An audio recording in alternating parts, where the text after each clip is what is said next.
Sponsored by AbbVie.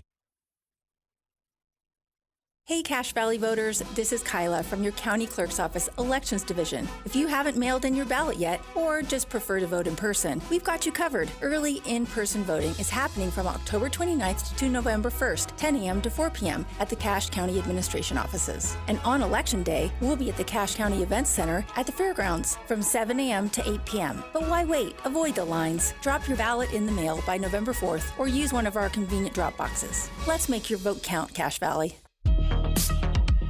Clean it up and get it out before the snow flies. Don't wait another winter. Let DD Auto and Salvage pay you for that junk vehicle. DD Auto and Salvage makes it so easy and fast to get rid of your junker vehicles by paying you the most money possible. Pickup is available. If you have metal, DD Auto and Salvage in Logan wants to pay you today. Call 787-1204. That's 787-1204 today. See store for details.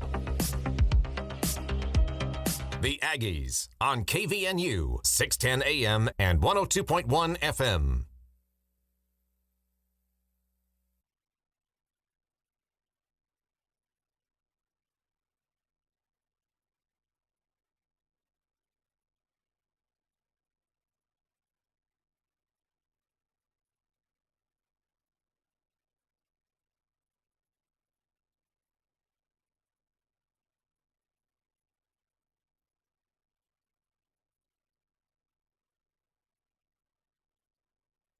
Here at Southern Utah University. You can learn more about that at oneutahsummit.utah.gov. And first of all, Governor Cox, thank you for joining us again. Well, thank you, Robert. It's great to be with you. We have a live studio audience. I'm not used to doing this. We only do it once a year. We've got about 50 people in the house here, so I'm a little intimidated. They're just all staring at me as we answer these questions. No, it's great. Some great people, great friends, great public servants. And we are here at SUU at the One Utah Summit, which is, honestly, this summit has changed so much over the years.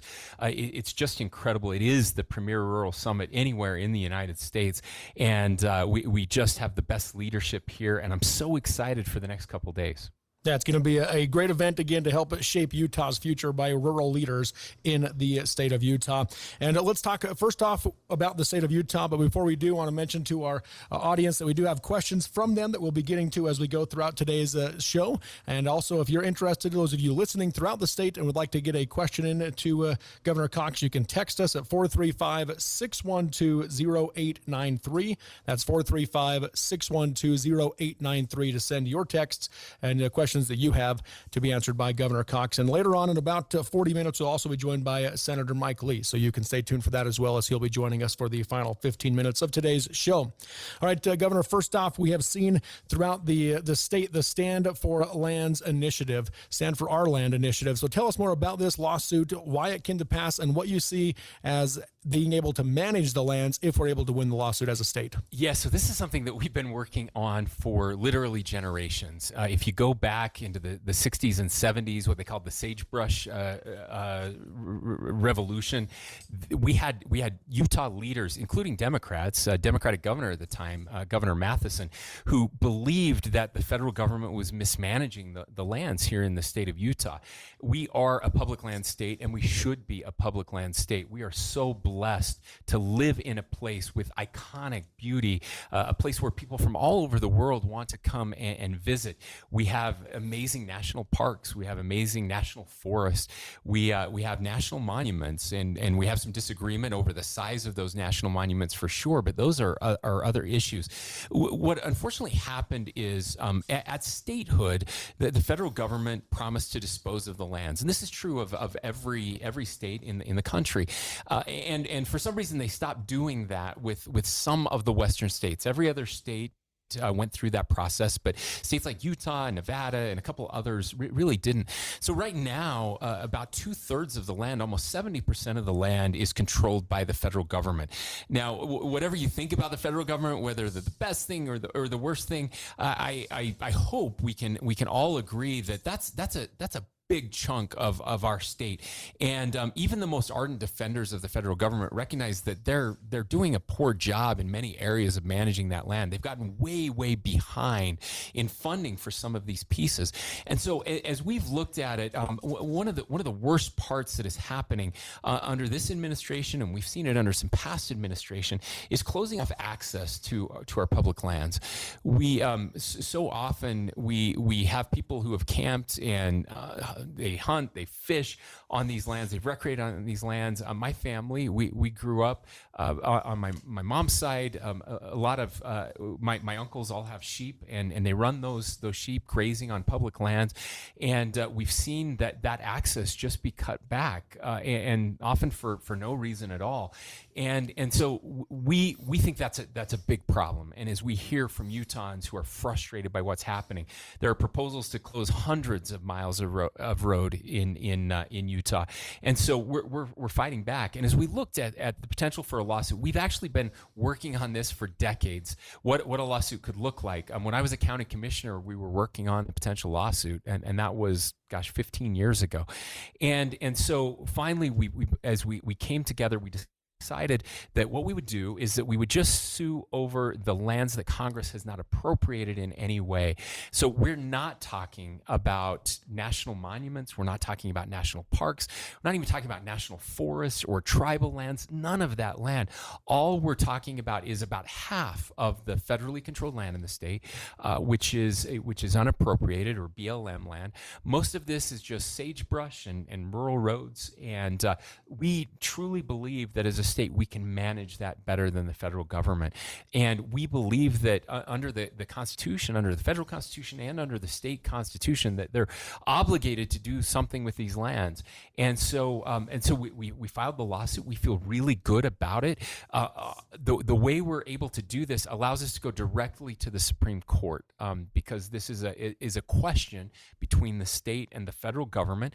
And the Supreme Court in just a couple areas has primary jurisdiction, and so that means we don't have to go through a 10-year legal process with the district courts and then the Court of Appeals.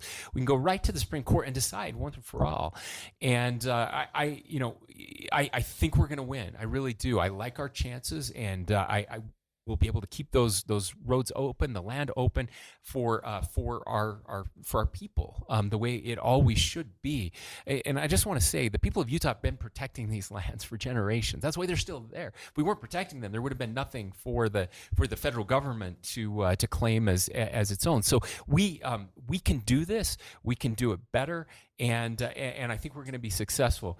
But if we're not, at least we will have decided this question once and for all. And I think that's important too, even if you're on the other side of the issue. And I've had friends who are on the other side who think it's a terrible idea, who don't want the state to do this. But even they've said, yeah, we've been fighting about this since the 70s and 80s.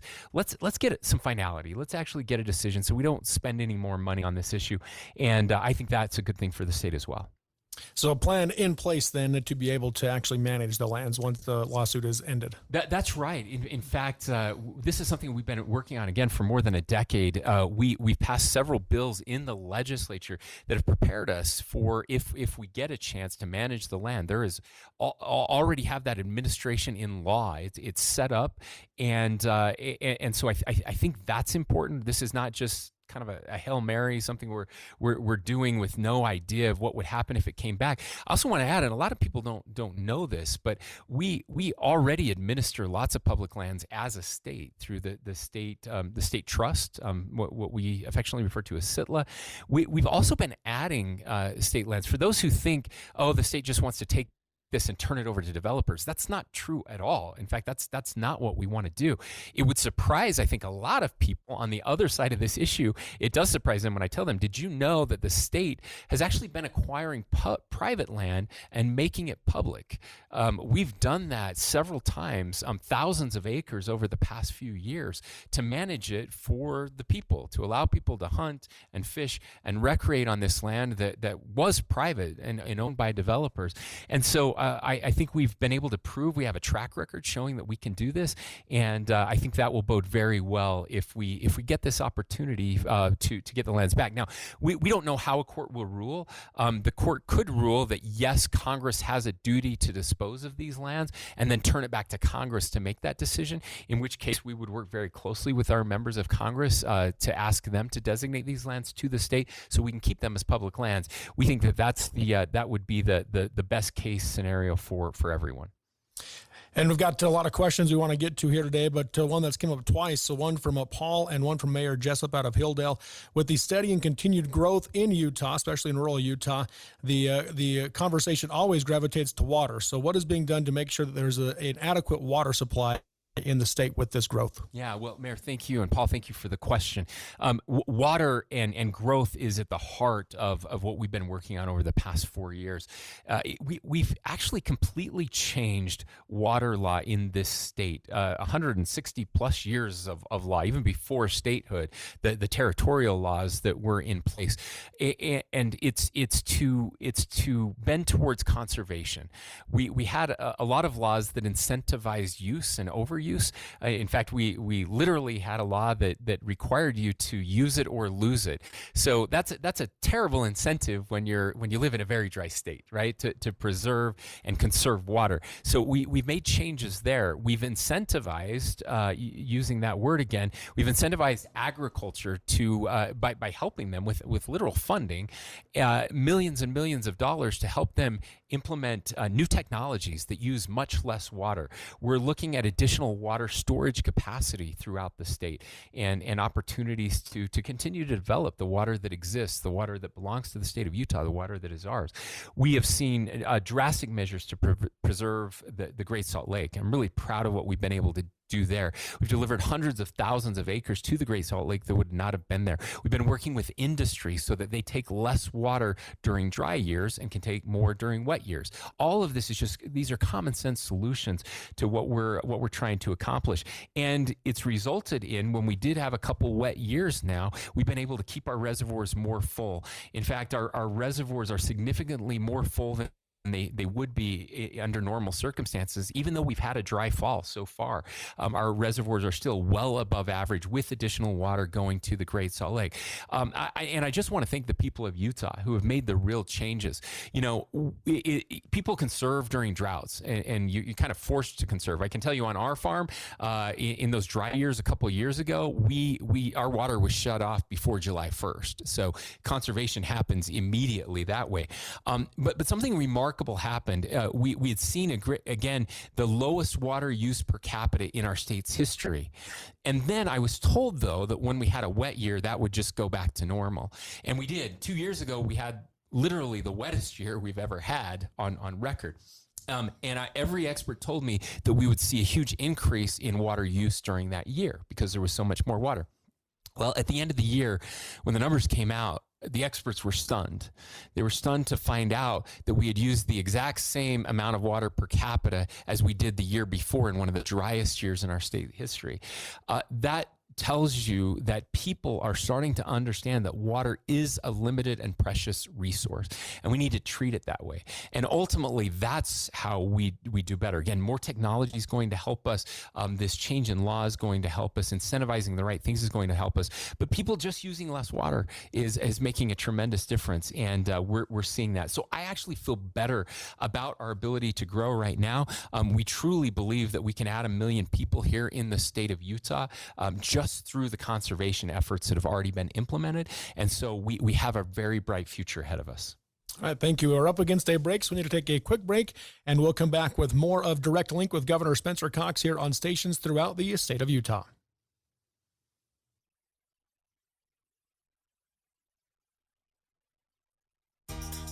I'm Larry Gelwix, the getaway guru for Morris Columbus Travel and Princess Cruises, with the biggest cruise promotion of the year, including free open bar, free Wi-Fi, and free prepaid gratuities. Sail with Princess Cruises and get free. And for the best travel deals on the planet, give us a call at Morris Columbus Travel. Come on and get away, Morris Columbus. Tuesday edition, Clay and Buck, 28 days, 4 weeks until Election Day. What is the absolute latest? We will break it down for you. Major hurricane barreling towards Florida. We'll certainly be talking about that. Buck. Looking into the latest in the polls, Clay mentioned that election. We've just got weeks here, friends. Can Kamala turn it around? We'll discuss on Clay and Buck. 10 to 1 on News Talk KVNU, 102 FM and 610 AM. Call 1-888-4-ALANON. Al-Anon Family Groups. For 248 years, proud patriots have defended our freedom as American soldiers. One of the best ways to honor their service is through the Army Historical Foundation's Registry of the American Soldier. Open to all Army veterans, this free registry allows veterans or a loved one on their behalf to create a permanent public record of their service. No soldier's story should be forgotten. Learn more at armyhistory.org. That's armyhistory.org. Sponsored by Army Historical Foundation, Inc. McGruff the Crime Dog here. Crooks are targeting kids on social media and selling them pills that often contain fentanyl. It may not seem like a drug deal, but it definitely is. So before buying pills from social media, think again. Learn more at McGruffPSA.org and go for real. Brought to you by USPTO and the National Crime Prevention Council. The wireless industry and this radio station remind you, with wireless, safety is your call. Breaking news and stimulating talk. News Talk KVNU, 610 AM and 102.1 FM. Welcome back to the Direct Link on stations throughout the state of Utah. Once again, I am your host this month, Robert Lovell from Mid-Utah Radio, and we are joined once again by Governor Spencer Cox. And this is part of the One Utah Summit this month for Direct Link, the premier rural event where top leaders shape Utah's future on the campus of Southern Utah University. And with that piece in mind, Governor, a question from Maddie coming in. What are your strategies to improve rural voices in the state capitol? So one of our biggest strategies is to get rid of the kind of top-down approach that we've seen from state government for far too long. Now, we don't always get this right, and the legislature doesn't always get this right, but we've been trying really hard over the past 4 years. As some of you know, I served as a city councilman in a small town, a mayor in my small town of 1,200 people in Fairview. I was a county commissioner in Sanpete County, and then a legislator. So I have an understanding of how difficult it can be when the state comes in with their solutions to problems that you may not even have, and instead flip that around. And so we've really been trying to empower our local officials and give them the tools and resources that they need. I have an incredible team that spends all of their time in rural Utah. Mike Maurer, who's here with us, Stephen Lisenby. We created a new office of rural affairs, a senior advisor for rural affairs, something that had never existed before, to specifically work with our city council members, mayors, and county commissioners to help get this right. We've been trying to help the legislature as well when it comes to funding and other things. Just let's give them the tools and then let them figure out what they want to do with it. I think it's been really successful. Well, one area I'm really proud of, something new that we just did last year, was we saw that some of these smaller towns didn't have any resources when it comes to planning and long-term planning.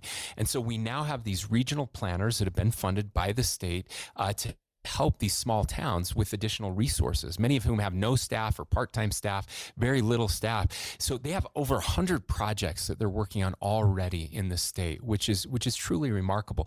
We've done similar things when it comes to road funding, getting additional resources for towns to help keep their roads up. As I traveled, I visited all 248 cities and towns, realized that there were big potholes and roads were falling apart. And if you know anything about roads, if a road fails, it's like 7 times more expensive to fix the road, to put a new road in, than it is to just repair a road in the first place. So we're able to get additional resources there. And that's really our strategy. And we believe it's working. We're hearing from mayors and county commissioners that they're noticing that difference. We still have a long ways to go, but we're getting there. I'd also just say, from an economic standpoint, we changed the way. When I became governor, I was really frustrated that we were incentivizing, giving tax incentives to all of these businesses coming into Utah to locate on the Wasatch Front. And what was frustrating is that we had the #1 economy in the country.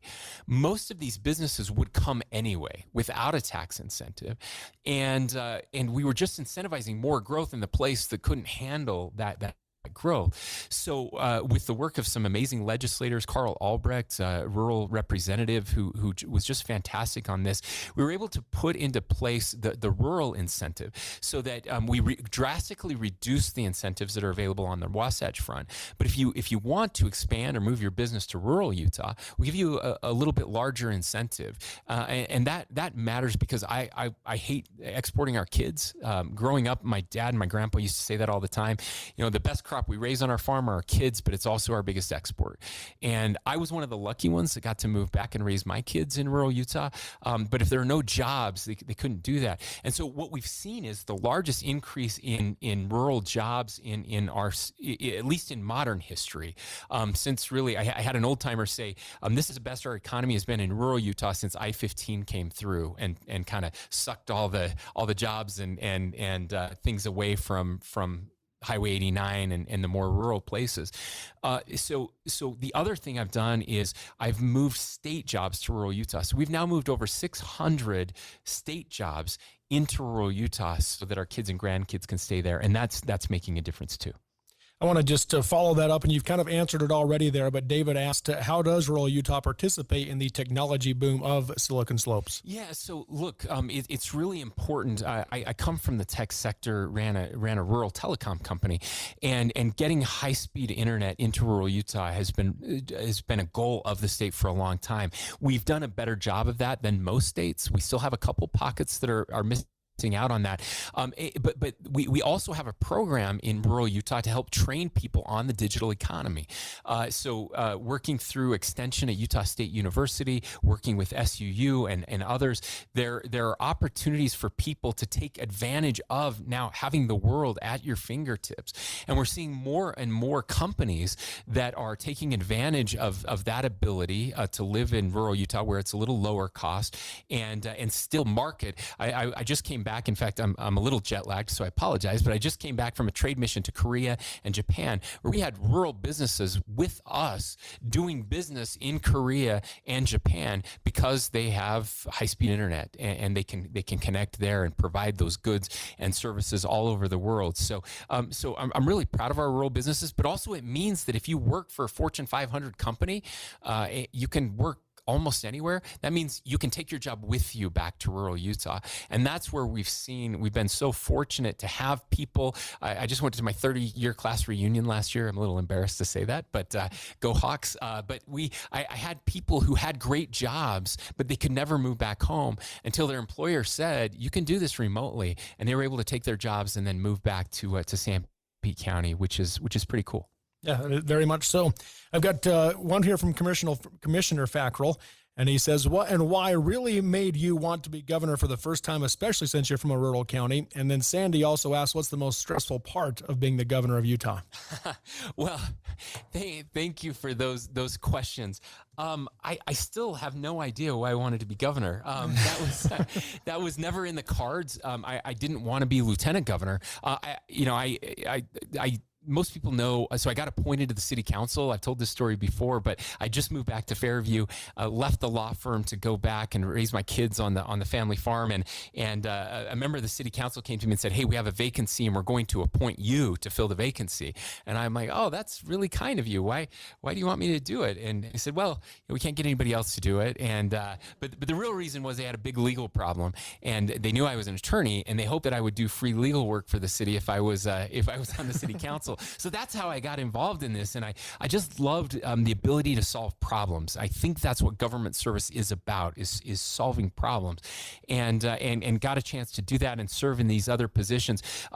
When I was serving in the legislature, I got elected, and I'd only been there 9 months when Governor Herbert asked me to serve as his lieutenant governor. If you'll remember, Greg Bell was the lieutenant governor, and he had resigned, so it wasn't an election. I had only been there for 9 months, and it was a real surprise to me. It was a surprise to my family. It was a real shock to anybody who knew me that Governor Herbert would ask me to serve in that position. And I had actually decided to tell him no, because I knew I wasn't going to move my family, so it meant driving 200 miles round trip every day from Fairview to the Capitol, 100 miles up and 100 miles back.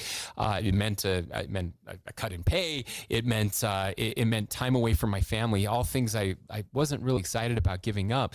But it was my wife that changed that, and this is, I guess, the answer. She said maybe the fact that we don't want to do this means that we should. Maybe giving back should be a sacrifice, and maybe it should be hard. And so because of her, I said yes, and I'm grateful I've had this opportunity. It was hard to drive 200 miles every day for 7.5 years, but I loved the ability to give back and to try to make the world a better place. Mostly, I love the people that I got to work with every day, and the people of this state. I know every governor thinks this, but it's true in Utah. We really do have the very best people. So when Governor Herbert asked me to run for governor, that's the main reason I said yes. The hardest part, that's easy. The hardest part is just how divided we've become as a country, and sadly we're seeing more of that in the state.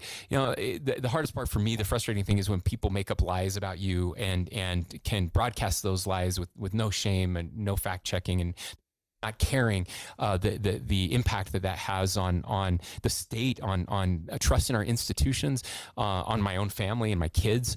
But that's I get it. That's part of public service, and I understand. That's what I signed up for. And so while it's hard, and while I wished it was different, I'm also amazed at the number of people who do care about the truth and do care about building institutions and do care about making the state a better place, even when it's hard. And I'm just grateful for the incredible people I see in this room right now. Everybody is sacrificing something to make the state a better place. It's really easy to burn down and tear down, and it's fun. It is. I always share the story about when I was a kid. I worked for my uncle doing construction work, and he asked me to take the backhoe and tear down an old barn. And it was so much fun knocking those walls down and seeing that barn fall down. And I loved it. It was a thrill. It was a rush. And then I got thinking years later about how long it took to build that barn and the community that came together, years probably, and how poor the people in that county were, how they saved the materials, and probably the whole community helped to build that barn, and how it stood for 80 plus years. And it was just a good lesson for me. You can tear down an institution, our elections, the office, whatever it is, you can tear those things down very quickly, and it may give you a thrill and a rush to do that. But it's hard to build those institutions back up. And so we have to be really careful about that. And I'm grateful for the builders. I care so deeply about builders of institutions who are trying to restore trust in everything we do. Once again, you're listening to Direct Link on stations throughout the state of Utah with Governor Spencer Cox. We need to take another quick break, and we'll come back with more from the One Utah Summit with Direct Link on the campus of Southern Utah University.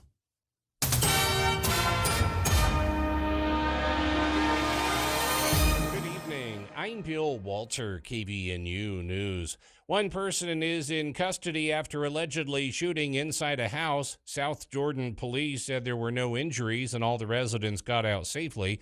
There was no threat to the public, police said, although an alert was sent out for residents in the area to shelter in place. That shelter-in-place order has since been lifted. A mountain biker was severely injured after a traumatic incident on Snow Basin trails, according to the Weber Fire District. The biker crashed at about 3:30 Friday. They reportedly sustained a head injury and lost consciousness. Weber Fire District crews, Snow Basin Ski Patrol, and the AirMed flight crew performed a technical rescue. The biker was stabilized and transported to a waiting AirMed helicopter, which airlifted them to an area hospital. The biker's identity and current condition have not been released. And Salt Lake City police are warning the public about illegal street racing after an 18-year-old was arrested late Friday. Officers originally responded to reports of street racing in the area near 400 South and 5200 West. Multiple vehicles were allegedly racing near businesses and blocking off parking lot entrances. Upon arrival, officers noticed two cars set up to race side by side, with one car in the correct lane while the other was driving in the wrong lane. After speeding from a standing start, the two cars sped past multiple officers before the vehicles were stopped and two arrests were made. including the arrest of an 18-year-old male. According to the Salt Lake Police Department, illegal street racing calls increased more than 54% last month compared to September 2023. Salt Lake Police Chief Mike Brown said illegal street racing is incredibly dangerous, not just for those racing, but for everyone around. The risks are too much. One wrong decision or move or a mechanical failure can lead to deadly outcomes. Those who participate in illegal street racing could face legal consequences, such as losing their driver's license, significant fines, and jail time. Partly cloudy tonight and overnight, low in the upper 40s. Nice day tomorrow, sunny, low 80s for the high. Get more news at CashValleyDaily.com.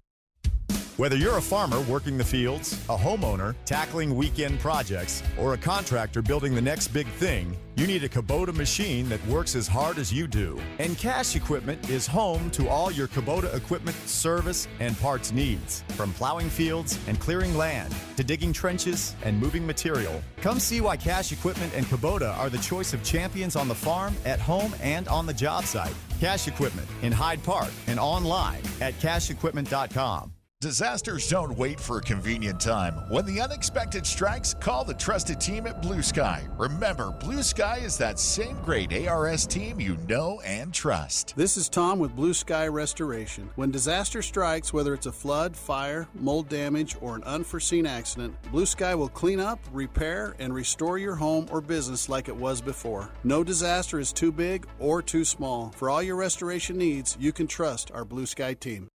Imagine a generation. A generation of respect. Of acceptance. Of diversity. Special Olympics athletes are leading a revolution of inclusion. If inclusion is your thing, let us know. Sign the Inclusion Pledge at jointherevolution.org. It all happens here.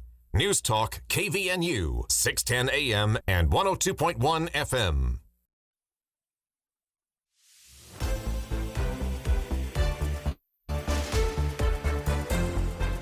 Welcome back to Direct Link from the state of Utah with Governor Spencer Cox. Once again, I'm your host, Robert Lovell from Mid-Utah Radio. And if you'd like to text in a question of your own to Governor Cox, text in 435-612-0893. That's 435-612-0893.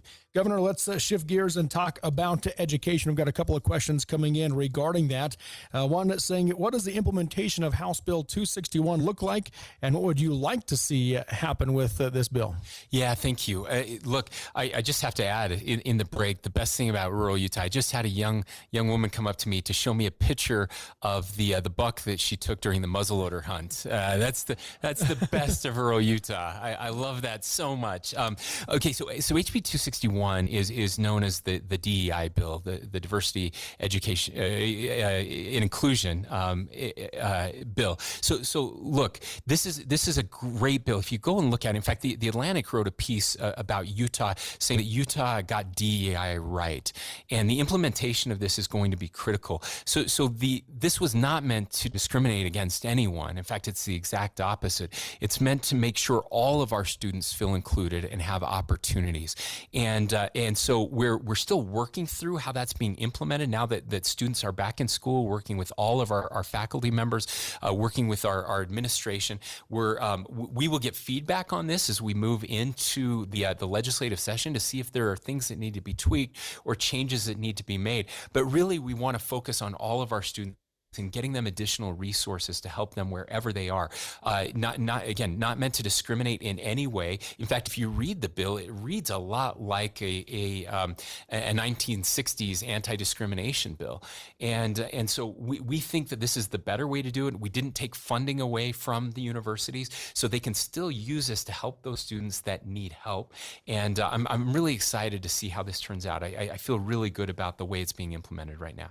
There was a follow-up to that of, was there any seeking of understanding from marginalized students in higher ed before you signed up? Yeah, absolutely. We had lots of meetings with marginalized students. We met with marginalized students on both sides. might surprise you to learn that there were marginalized students who supported this bill as well. And the feedback was taken in. There were lots of changes from the original way that this bill was written. Because of that feedback, there were significant changes that were made. And so far, again, what we're hearing has been very positive on campuses, that people are getting the resources they need. They're still able to meet together in groups and support each other, which is important to everyone. And then another question about how they termed it the holistic approach to state colleges, i.e. regardless of GPA or ACT, you must be accepted into a state institution. They wonder if this will affect retention numbers at those universities and colleges. Yeah, well, we hope that if we're doing our job right, that we'll be able to increase retention across the board. Obviously, we want to help students get to where they are comfortable, where they're challenged, but where they have opportunities to succeed. And so that doesn't mean we want to put students who won't succeed in a position to fail. That's not what this is about at all. It really is just about creating more opportunity. And so I'm optimistic about what that looks like. I appreciate the work the heavy work that's being done by our institutions to increase retention. We actually are trying to again change the incentive structure in higher ed. We want people to complete, right? That's what we want. The worst thing possible is to go to school, get debt, and then leave with no certificate or degree. That's the worst possible thing we can do. So we certainly don't want that to happen. But opening it up and giving access to people, and when we talk about higher ed, we're not just talking about our colleges and universities, right? We're talking about our applied technology colleges as well, where we have so much opportunity right now. I mean, there are jobs paying good wages where you can graduate with a certificate in 3 months, 4 months. We need more of those as well. We need everything, and we need our students to be engaged. So we're working on one more thing that I'm really excited about. We want every student to graduate from high school with a credential so that they've already got a foot in the door. We think that will help retention as we move forward and help people get to completion. That's, of course, looking at higher ed. Let's take a broader approach here. What steps, this is from Haley, is your administration taking to ensure quality education for all in Utah? Yeah, so one of the things we're doing is we're paying our teachers more, and I'm so excited about that. One of my biggest concerns was too much turnover with our teachers. We were losing about 45% of our teachers in the first 5 years, and there are lots of reasons for that, but one of the reasons is we're just not paying them enough. And so I made a promise to our teachers that we would significantly increase teacher pay, and I was told we could never get there, but I'm so proud that this year, for the first time in our state's history, we are in the top 10 now in starting teacher pay. That's a huge change from where we've been before, and that's going to make a big difference. There are lots of other pieces that we're working on. Again, we've gotten additional funding to our schools, especially some zip code funding that matters to me. And that is that our at-risk students, we have an at-risk add-on now. So schools that have more at-risk students, which are Title I schools, you're going to see that more in rural Utah, but some in the urban Utah on the west side are getting significant increases in funding as well to help those students that need the most help. And that's a big change over past administrations. And we think that's going to make a big difference. So we got about a minute before our next break, but this one from John. Sports tourism has become a vital part of the Utah economy. How do these events benefit all of Utah, including rural Utah? Yeah, it's huge right now. We just had a mountain biking race in Sanpete County, the first one there in Gunnison. Huge. I mean, like 4,000 people descend on Gunnison. It's really hard to imagine. I was talking to people at the big mall in downtown Salt Lake City, and they said the biggest events aren't jazz games. It's not these big concerts that come in. Their biggest events are volleyball tournaments that come out in kind of North Salt Lake. There's the big volleyball matches. Thousands and thousands of moms and daughters come in, and then they all go shopping, and they're here for a long time, and they spend a lot of money. Sports tourism is one of the biggest benefits that we have in the state right now. We will have to take a quick break again. We'll come back with Governor Spencer Cox and also Senator Mike Lee when we return with Direct Link on stations throughout the state. Intermountain Budge ENT Clinic has an experienced and caring team of physicians and staff to assist you with all of your ear, nose, and throat concerns, including head and neck surgery. Doctors Kaiser and Wilson and their staff at Intermountain Budge ENT Clinic will work together to provide excellent care and support throughout the entire surgery process, from your pre-op visit to your full recovery. And they accept all insurance. For more information about Doctors Kaiser or Wilson, search Budge Clinic ENT or call 435-716-1420. Local care with Intermountain expertise. The Above and Beyond Salute. Good morning, this is Beverly. Beverly Dunford, my name is Will Feelright. Years ago, you helped put together a carpool for many who are suffering from arthritis and other pains to be able to go to different hot springs in the area to get some pain relief. I started that carpool back in 2011, and we still go. Well, we've got a $40 gift card for you to Firehouse Subs as a way of just telling you thanks for what you did. Oh, wow. Wow, thank you. The Above and Beyond Salute on News Talk KVNU. Why did I wait so long to see a retina specialist? Retinal disease can steal your eyesight, but it doesn't have to. Patients who seek care from a retina specialist have the best chance of preventing vision loss due to age-related macular degeneration or diabetic retinopathy. AMD symptoms to look out for are distortion or warping of straight lines, as well as blurred or loss of central vision. Patients with diabetic retinopathy should seek treatment if they notice the appearance of spots or floaters or blurred and distorted vision. Visit seeforalifetime.org. At times, the path to recovery from a mental and substance use disorder may be unclear. But laying a strong foundation with the support of others makes all the difference. For information on mental and substance use disorders, including prevention and treatment referral, call 1-800-662-HELP. Brought to you by the U.S. Department of Health and Human Services. Taking news to an all-new level. News Talk KVNU, 610 AM and 102.1 FM.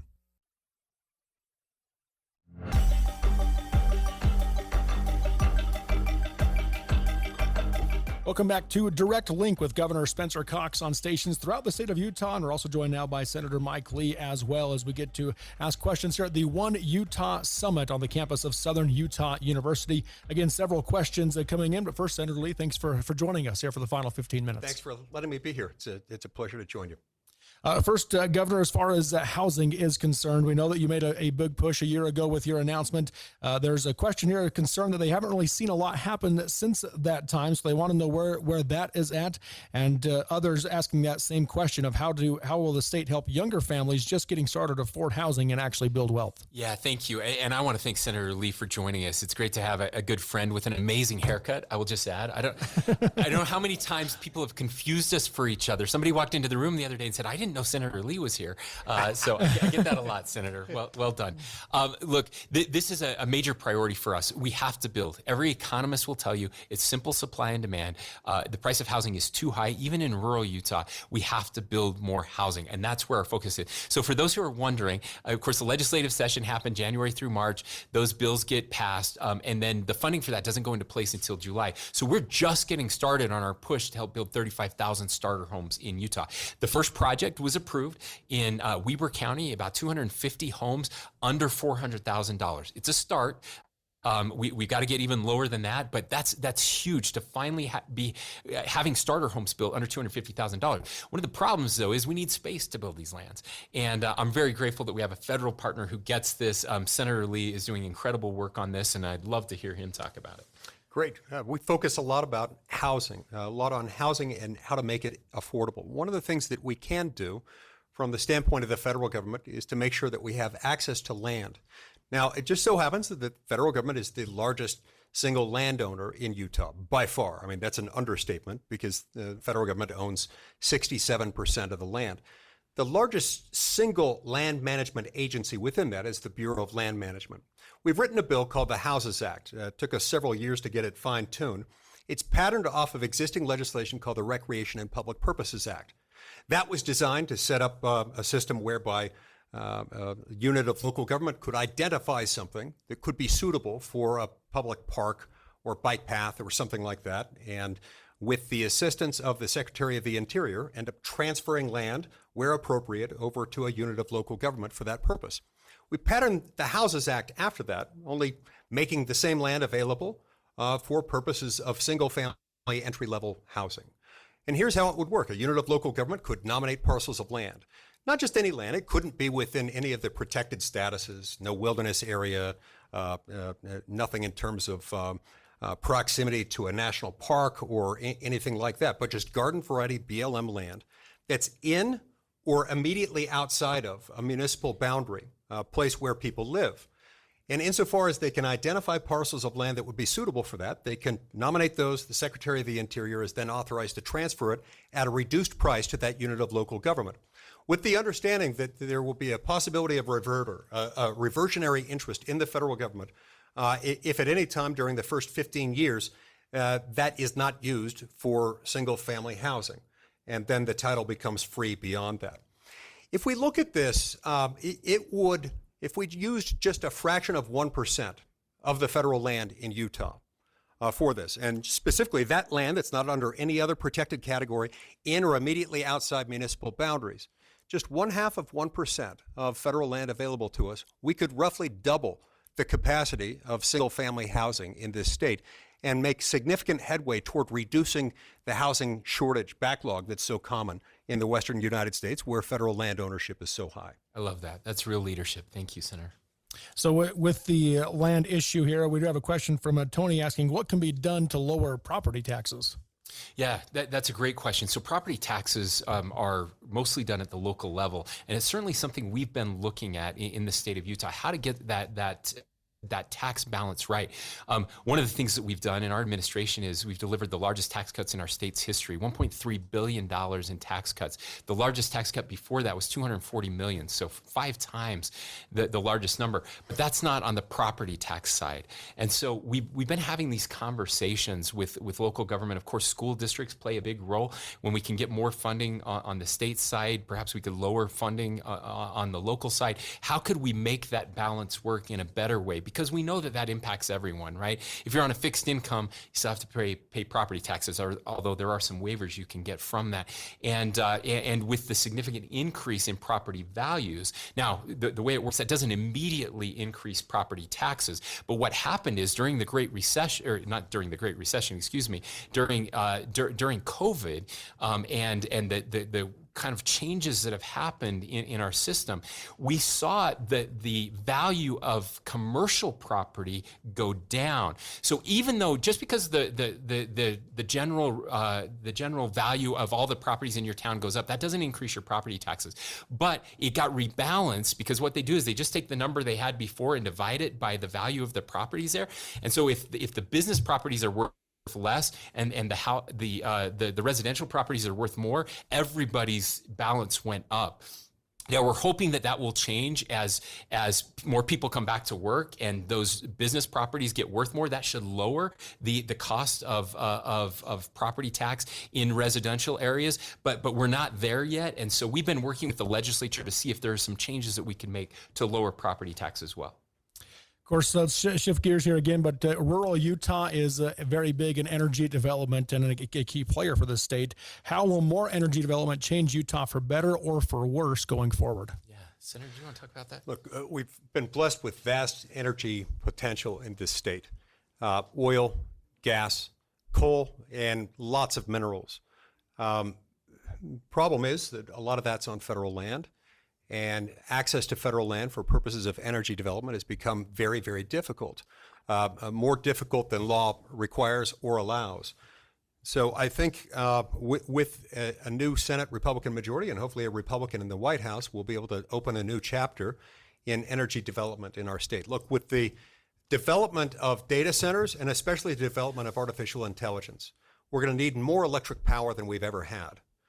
And so we're going to need energy from all of the above, including a lot of resources that are under-tapped right here in Utah, some of which are non-carbon emitting. Geothermal power, for example. We've got geothermal vents in Utah that are accessible, available. They're on federal land. Currently, they don't have some of the same regulatory and tax advantages that you have with other non-emitting sources of electric power. I've introduced bipartisan legislation with my Democratic counterpart, Martin Heinrich, a Democratic senator from New Mexico, in order to change some of that. But with that, we're also going to have to take a look at small modular nuclear reactors, which has big potential for our state. Unlike the traditional reactor model, this is something where you could get a design that is approved more or less one size fits all with minor variations for the regulatory and licensing process at the front end. But we could replicate this around the state. And unlike the traditional technology, this uses a lot more of the fissile capacity of the nuclear fuel rods, thus diminishing the need for more disposal capacity of the spent nuclear fuel rods. And it also takes care of a lot of the safety issues and requires a whole lot less processed water than the traditional reactors. But we've got to have all of the above, or else we're not going to be prepared. And China will eat us for lunch when it comes to artificial intelligence, an area where we need to be ahead of them, not the other way around. Yeah, I can't overemphasize enough everything that the senator just said. Again, just having been in Japan this past week, this is all they wanted to talk about. This was the conversation. I don't think people really understand how much energy one data center takes when it comes to artificial intelligence. So right now, we have a project that wants to be permitted in Utah, just one project, one data center that would use more energy than the entire state of Wyoming right now. It's a 1.4 gigawatt facility. The state of Utah, the entire state of Utah runs on about 4 gigawatts. Okay. So a couple of these projects, and we have 2 or 3 that are looking at Utah, could almost equal the entire amount of energy that we're using as a state right now. We do not have, well, we have the capacity, but we're not producing that right now. So this idea of all of the above, everything that he just mentioned, we have to have regulatory reform so that we can utilize the natural resources that are here.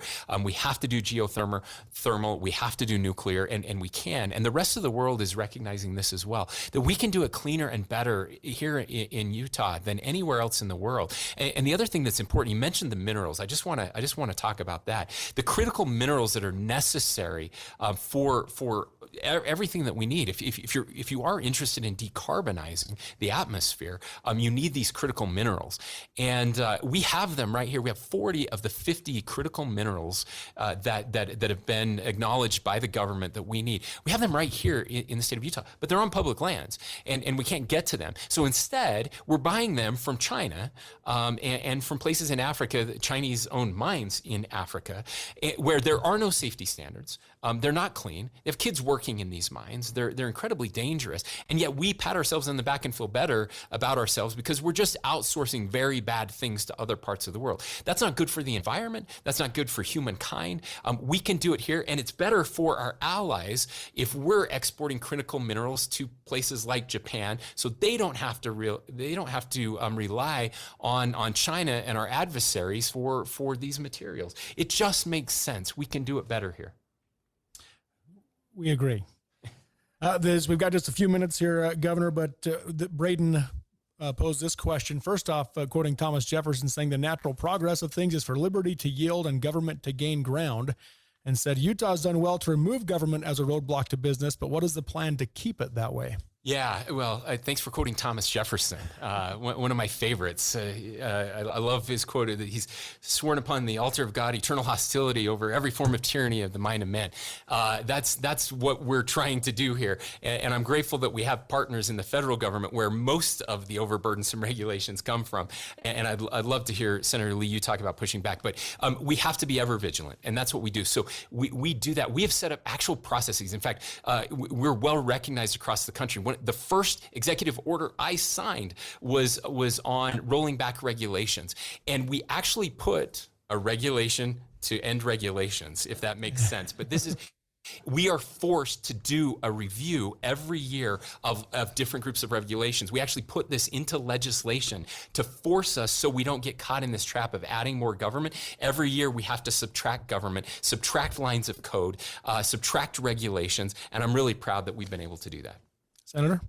I wish the federal government ran the same way that the state of Utah runs. And so if anything like that we can emulate at the federal level, we're going to try to. I think we're going to have an opportunity to do that. In the coming Congress, if Republicans get the majority, I'm scheduled to become the chairman of the Energy and Natural Resources Committee in the Senate, which will have a role to play, especially on the public lands front, but also on the energy production front on these issues. I want to note here, I'm also especially grateful to Governor Cox for his leadership that he's shown by authorizing and spearheading the effort to undertake this litigation that's now pending before the U.S. Supreme Court, to take a look at the way Utah has been treated under the Federal Land Policy Management Act, or FLPMA, enacted in 1976. The state of Utah has been treated unfairly and in a manner incompatible both with the Enclave Clause of Article 1, Section 8, Clause 17 of the Constitution, and our Statehood Enabling Act.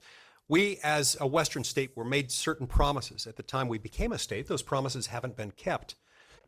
And our ability to harness the energy potential of our own land, our ability to fund government, even things like property taxes are all affected by this.